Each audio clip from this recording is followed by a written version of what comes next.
Hi, my name is Leslie Hisman.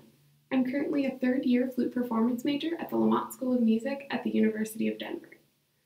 I have been attending Laurel Music Camp since the summer before I started high school, so last summer would have been my 7th year and my 2nd year as a junior counselor. If you've been to Laurel before, played flute with us, I'm so happy to get to share these with you. It's so exciting to be a part of my Laurel family, no matter how far away we are. And if you just stumble across these some other way, you should really check out Laurel Music Camp. It's a great community of people. I have some lifelong friends from Laurel, and the staff members are just so helpful and want to see you do the best musically you can. I'm so excited to share these etudes with you. They were the audition pieces from my junior year of high school, so I remember what it was like to learn them, especially at your guys' age, so it's really exciting to get to look back on them now with what I've learned in the years since then, so I hope I'm able to give some comments that will really help you. I will now be playing number 11.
Great.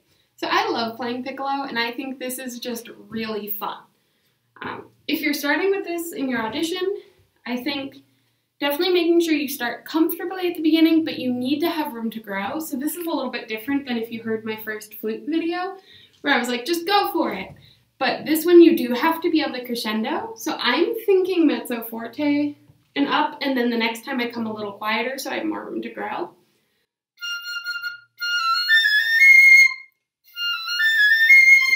And then the very next measure, because you have that crescendo again, you don't want to just go ba-da-da-da-da-da, da-da-da-da-da-da, and all of a sudden you're through the roof on your crescendo. They're written as littler crescendos, so how I think of it is you're growing, you come back and you grow again, you come back and you grow even more. So.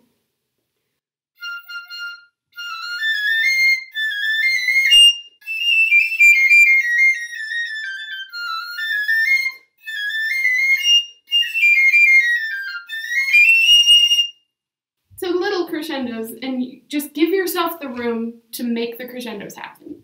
So if that means you have to drop to like a mezzo piano to really show growth, do what makes them sound for you. For this movement in particular, I highly suggest recording yourself and listening back, because there's a lot of times where I, and all of us I think, are like, yes, I am doing those crescendos and they're really prominent and extreme, and then you listen back and you're like, wow, I can't hear a difference. In that case, you know, you need to keep working on how do I make this heard. The next thing I want to talk about technically super quick is throughout this whole thing, I am switching between regular thumb and B-flat thumb. If that makes it easier for you, it makes it easier for me. If not, you can just use regular thumb the whole time. But so if you wanted to try that, the way I start is with regular thumb for the first 2 measures, because there's that B natural. And then I slide over for the next 2. And then I slide back. And so on and so forth throughout. Next thing I want to talk about is that piano high F. For one, it may have to be louder than piano.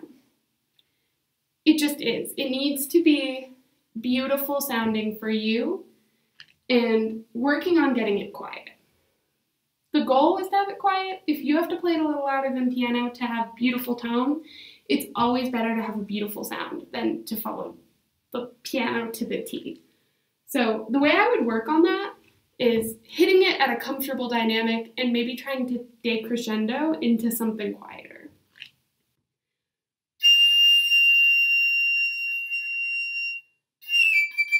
And then try articulating and doing that.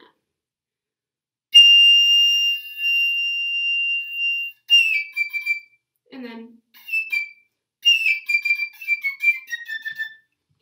so you want to, the way I would do it, hit it loud, decrescendo, stay strong in your bottom lip, get it to where you want it to be, tongue and do it, and then try to do it again without doing the decrescendo first, because in real life in this piece, you're not going to be able to play it loud first and then come quiet. You need to get used to, this is where I need to be to get the sound I want quiet. The other big thing with this is sometimes we see quiet and we clench, where it's quiet, it's high, and we sometimes add tension. You'll usually be able to tell you're doing this because you'll get a sound when you go to play it. Like, I don't know if I can do it right now. That sound while I'm playing, that's tension. Really, the way I like to think about it is it's all in your bottom lip, making it strong. Kind of think of puckering a little bit. The way my professor puts it is the bottom lip is your little weightlifter. It should be doing all the work, and this needs to be nice and relaxed.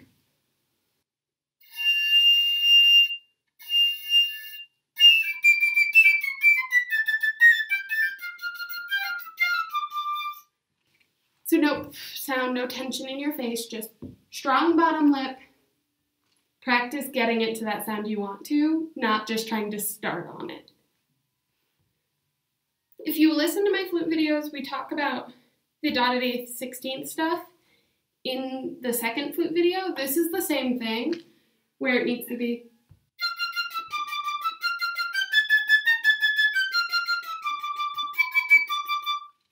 So on and so forth until you get.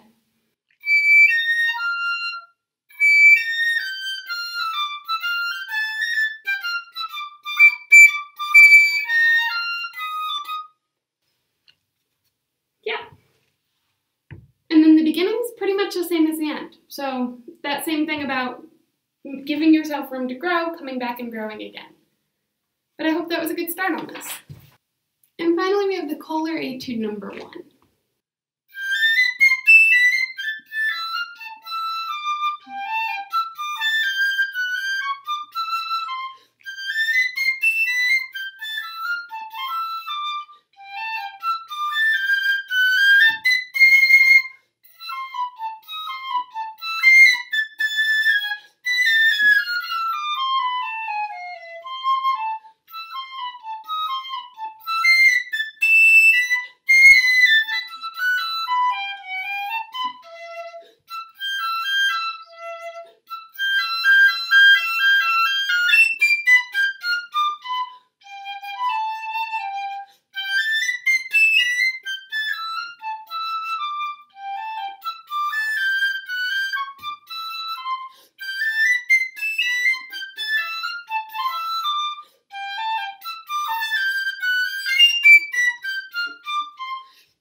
So this is one of those etudes that I was talking about from this book that are full of dynamics.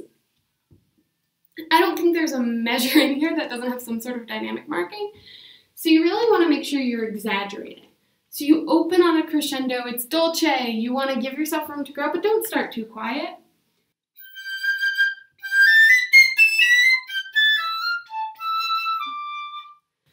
Those bottoms, I like to think of a little sigh, yaddy.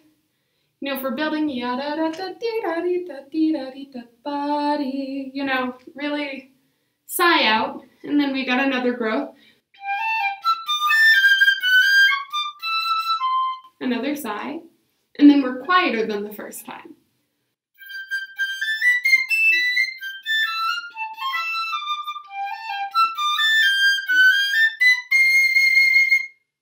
And then really quiet again.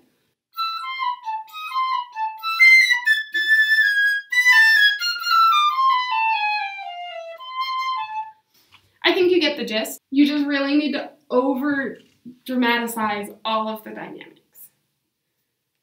The next big thing is these, towards the end, we have octave jumps.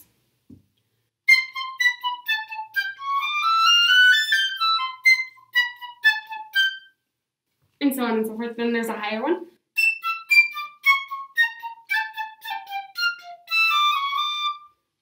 The way I would work on these is put your tuner on, then you want to play. And without looking at your tuner, try to guess.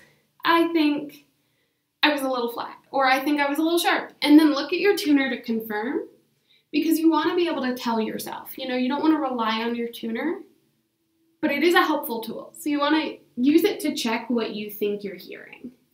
So that's how I would do it. So with my tuner on, I'm going to make sure my C is in tune.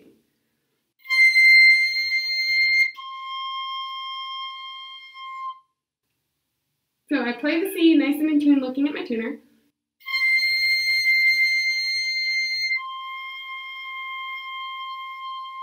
And in my head going, when my eyes are closed, I'm like, I think I'm sharp on my low one. I look and I confirm. So now what I want to do is make sure, get the low one in tune. So if I know I'm sharp, I know what I need to do to make the low one in tune. But the idea is not relying on your tuner, so that's why you close your eyes and guess. I think I'm this. That way, when the tuner's not there, you're not distracted by it in your audition. You can still be like, oh, I think my lower ones need to be a little lower, or they need to be a little higher. That's how I would work on it. Finally, there's this last two lines, growing, and also going up in register. But you still want to, like I've mentioned before, maybe give yourself little benchmarks so you're not just, you remember the crescendo at the very end and grow. You want a very gradual.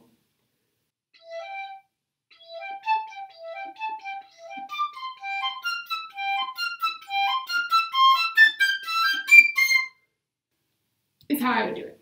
Again, on that high G, you want to avoid the tension we talked about in the last video. So just think of pushing your lip out and using your bottom lip.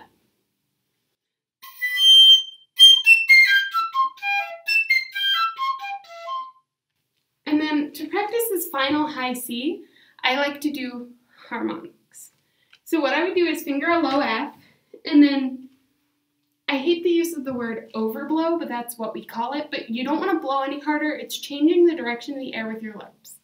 So you know how F and F are the same fingering. So play low F, change your embouchure the way you have to do to get the F above that, and then if you go a little further, you can get C.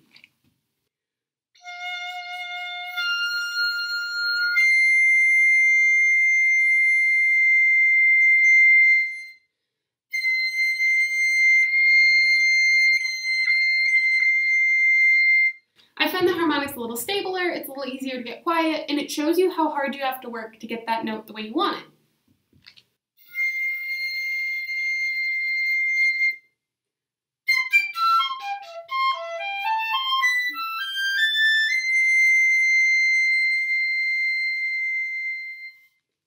And after just that little bit of harmonic work, I'm already a little happier with it.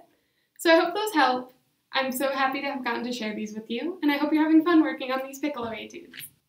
So I really am so grateful to have gotten to share these with you. I hope you find that these are helpful, that my little tips and tricks make a difference for you, and I wish you all the best of luck with your region auditions. My last little bit of advice for just auditioning in general is there's nothing like auditioning, so you really have to put yourself in the situation that makes it feel a little like auditioning. You know, your heart rate's up a little bit, you need to be prepared for the nerves that happen. What I like to do before all my auditions is, either with friends or when I'm at home for my family, is I sit them down, I get dressed up in my audition clothes, and I play the audition for them. Usually at least 2 or 3 times the week leading up to the audition. Ideally, I would try to do it every day the week leading up to. So get into your audition clothes, play in front of people, because even if they're your family, your best friends, you still get some nerves. It's not the same exact level of nerves as if you were in front of your adjudication, like you will be on that Saturday. But it at least gets you used to the feeling and, oh, I get nervous and I do this weird thing. I know my personal thing is I get nervous and I add crazy uncontrolled vibrato. But now I know that's a thing, and if I practice getting myself a little bit nervous, I can work on how I make that go away. So that would be my last big tip. Again, I just want to remind people who maybe haven't been to Laurel before or are just hearing about it from these videos, please check it out. It's a really fun time. Great community. Again, like I said before, some of my closest friends are Laurel people. The staff members are just so knowledgeable and willing to help. So really check it out. And if you are a returning Laurel person, I truly hope I get to see you in some form this summer, whether that be online or in person. I just really cannot wait until Laurel this summer. But again, I hope these were helpful. Thank you.